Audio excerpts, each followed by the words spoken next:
I recently read a book by Andrew Norman called Françoise Hardy, A Musical Tale of Love and Loss. Surprisingly, there weren't many details about Françoise as a writer or an artist. The book focused on her tumultuous romantic relationship with fellow French pop star Jacques Dutronc. Although the relationship lasted well over 20 years, it has been described as distant. Françoise Hardy is a contemporary of the Beatles, Bob Dylan, and the Rolling Stones.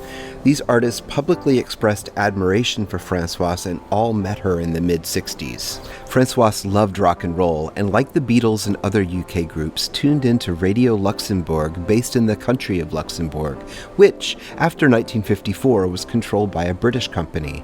It was low power and difficult to tune into, but played music promoted by record companies, specifically rock and roll, that couldn't be heard elsewhere. While close to Françoise in Paris, kids from the UK weren't always able to get a signal.